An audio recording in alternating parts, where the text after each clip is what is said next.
तो मोदी के जाल में फंसी गए नीतीश कुमार। नीतीश सोच रहे थे उन्होंने किया बीजेपी के साथ खेला, उन्हें नहीं पता यह तो मोदी का ही प्लान था। जहां नीतीश की सोच खत्म हो जाती है, मोदी की सोच वहीं से शुरू होती है। बिहार की असली पिक्चर अभी बाकी है मेरे दोस्त। बिहार में नीतीश कुमार सोच रहे हैं कि भाजपा को धोखा देकर उन्होंने बहुत बड़ा खेला कर दिया। सोच रहे हैं कि दुनिया जीत ली, लेकिन उन्हें शायद नहीं पता कि वो तो भाजपा के बुने जाल में फंस गए। भाजपा तो चाहती ही यही थी कि नीतीश कुमार उसका साथ छोड़कर फिर से तेजस्वी और कांग्रेस का हाथ पकड़ लें। किसी ने बिल्कुल ठीक कहा है, विरोधियों की सोच जहां खत्म होती है, मोदी की वहीं से शुरू होती है। नीतीश कुमार ने भाजपा का साथ छोड़कर वापस से आरजेडी कांग्रेस का हाथ थामा तो लोगों को लगा ये तो भाई भाजपा के लिए बड़ा झटका है, ये तो मोदी के लिए बड़ा झटका है। लेकिन लोगों को शायद इसके पीछे की असली कहानी ही नहीं पता। वो कहानी हम आपको बताते हैं, एक एक करके समझाते हैं कैसे नीतीश कुमार मोदी और शाह के बुने जाल में फंसते चले गए। जाल नंबर 1, जानबूझकर भाजपा ने नीतीश पर बनाया अलग होने का दबाव। नीतीश को पता ही नहीं है कि भाजपा खुद चाहती थी कि नीतीश भाजपा से अलग हो जाएं। इसी वजह से बीते कुछ दिनों से भाजपा की तरफ से जानबूझकर सरकारी कामों में नीतीश पर दबाव बनाया जा रहा था। इस तरीके के बयान दिए जा रहे थे कि नीतीश की ईगो पर ठेस लगे। हर काम में भाजपा नेता जानबूझकर इंटरफेयर करते थे ताकि नीतीश को लगे कि वो भाजपा की जंजीरों में बंध गए हैं और परेशान होकर वो भाजपा का साथ छोड़ दें। हुआ भी यही। नीतीश को लगा कि भाजपा के साथ काम करने में उन्हें दिक्कत हो रही है, इसी वजह से उन्होंने भाजपा से अलग होने का फैसला ले लिया। जाल नंबर 2, पटना में रहने के बावजूद नीतीश से नहीं मिले शाह नड्डा। हाल ही में 30-31 जुलाई को अमित शाह और जेपी नड्डा भाजपा के कार्यक्रमों में शामिल होने के लिए बिहार की राजधानी पटना में थे, जहां से महज कुछ मिनटों की दूरी पर नीतीश कुमार का घर है। लेकिन उसके बावजूद दोनों ने ही नीतीश को भाव नहीं दिया और उनसे मुलाकात नहीं की, जबकि गठबंधन की सरकार का कायदा यही कहता है कि भाजपा के इतने बड़े नेता अगर बिहार की राजधानी गए हैं तो भले ही कुछ मिनटों के लिए सही वहां के मुख्यमंत्री से मिले। लेकिन शाह और नड्डा दोनों ने ही जानबूझकर नीतीश को भाव नहीं दिया, क्योंकि ये उनके प्लान का ही हिस्सा था।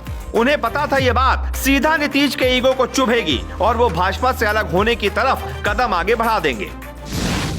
जाल नंबर 3, नीतीश की मौकापरस्त छवि से भाजपा को फायदा। नीतीश कुमार बीते 7 सालों में 3 बार अपने साथी बदल चुके हैं। 2015 में आरजेडी कांग्रेस के साथ मिलकर सरकार बनाई, 2017 में फिर मन बदल गया, आरजेडी कांग्रेस का साथ छोड़कर भाजपा को साथ ले लिया और उसके साथ सरकार बना ली। अब लगभग 5 साल बाद एक बार फिर से उन्होंने भाजपा का साथ छोड़ दिया और आरजेडी के साथ सरकार बना रहे हैं। भाजपा नीतीश की इस राजनीतिक अस्थिरता का फायदा उठाएगी और आने वाले चुनावों में इसे मुद्दा बनाकर नीतीश के खिलाफ ही इस्तेमाल करेगी। बिहार के लोगों को यह एहसास करवाएगी कि आप वोट किसी को देंगे, सरकार किसी की बनेगी, क्योंकि नीतीश अपने सियासी नफे नुकसान को देखकर फैसले लेते हैं और कभी भी अपने साथी बदल लेते हैं। इसीलिए इस बार भाजपा को पूर्ण बहुमत की सरकार बनवाइए ताकि बिहार को एक स्थिर सरकार मिल सके। जाल नंबर 4, आरजेडी का पत्ता नीतीश से ही कटवाने की प्लानिंग।